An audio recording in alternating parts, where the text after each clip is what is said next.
Praise the Lord, hallelujah. Zion வேதாகம ஆய்விற்கு அன்போடு கூட இயேசு கிறிஸ்துவின் நாமத்தில் உங்களை வரவேற்கிறேன். இன்றைய தினத்திலும் உன்னத பாட்டு புஸ்தகம் அதிகாரங்கள் 5 முதல் 8 அதிகாரங்களில் உள்ள வசனங்களை தியானிக்க சர்வமுள்ள தேவன் நமக்கு கிருபை பாராட்டுவாராக. 5வது அதிகாரத்திலே மணவாளனை இழப்பது போன்ற மணவாட்டியின் பயத்தை இங்கே வெளிப்படுத்துகிறதை குறித்து பார்க்கிறோம். நான் நித்திரை பண்ணினேன், என் இதயமோ விழித்திருந்தது. கதவை தட்டுகிற நேசரின் சத்தத்தை கேட்டேன். என் சகோதரியே, பிரியமே, என் பிராபே, முத்தம்மியே, கதவை திற. என் தலை பனியினாலும் என் தலைமயிர் இரவில் பையும் தூரலினாலும் நிறைந்திருக்கிறது. ஆண்டவராகிய தேவன் அவர் கதவை தட்டுகிற தேவன். ஒவ்வொரு மனிதனிடத்தின் இதயத்திலும் அவர் தட்டுகிறார். இதோ நான் வாசற்படி நின்று தட்டுகிறேன். ஒருவன் என் சத்தத்தை கேட்டு கதவை திறந்தால் நான் அவன் உள்ளே வந்து போஜனம் பண்ணுவேன் என்று சொல்கிற கர்த்தருடைய வெளிப்படுத்தின விசேஷம் 3ஆம் அதிகாரம் 20வது வசனத்திலே சபைக்கு அப்படியே சொல்லுகிறார். ஆனால் இங்கே இந்த மணவாட்டி ஆண்டவரை சந்திக்கும்படியாய் தயாராக இல்லை. என் வஸ்திரத்தை கலற்றி போட்டேன், அவன் திரும்ப எப்படி உடுப்பேன், பாதங்களை கழுவினேன், எப்படி நான் அழுக்காக்குவேன். ஆண்டவராகிய அவர் கிறிஸ்துவோ அவர் கதவை தட்டி கொண்டே இருக்கிறார்.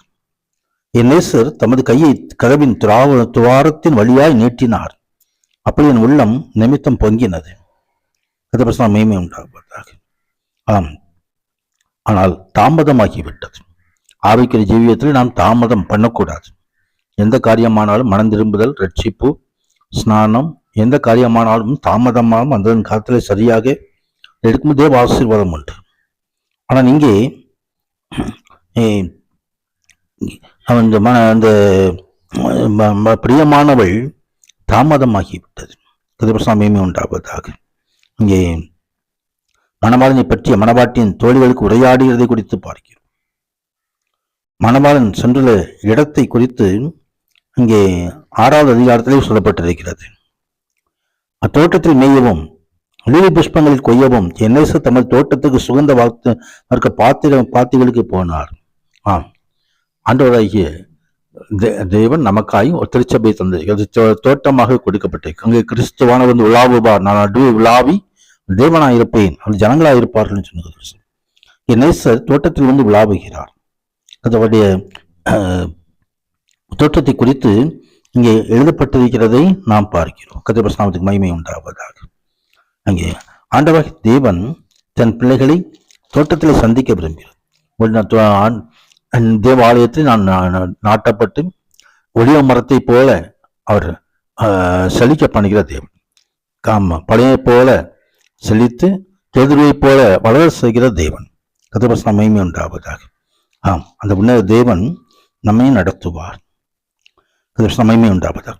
மணவாட்டியை பற்றி மணவாளனும் அவன் தோழர்களும் உரையாடுகிறதை 10வது வசனம் முதல் 13ஆம் வசனம் வரைக்கும் நாம் பார்க்கிறோம்.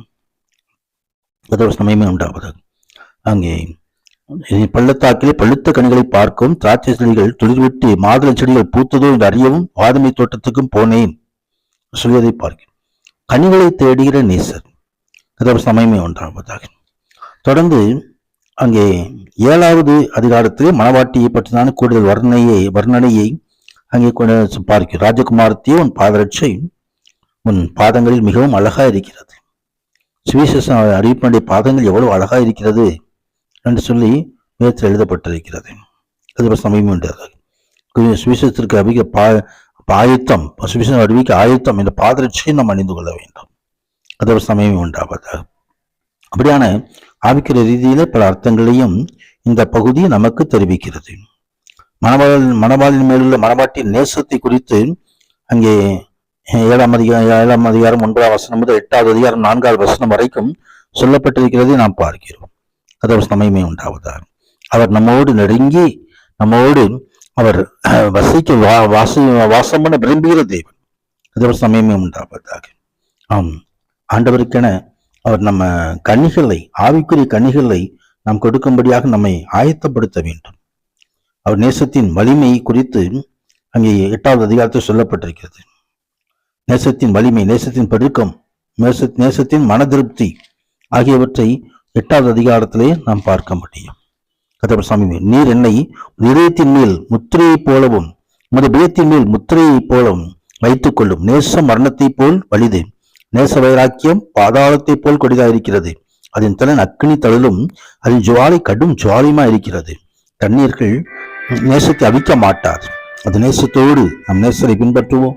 நித்திய காலமாய் அவரோடு கூட அவர் அவரோட சிங்காசனத்தில் அமர பண்ணி நமது சிரசுகளிலே ஜீவ கிரீடத்தை தந்து மகிழ பண்ணுகிற தேவன்.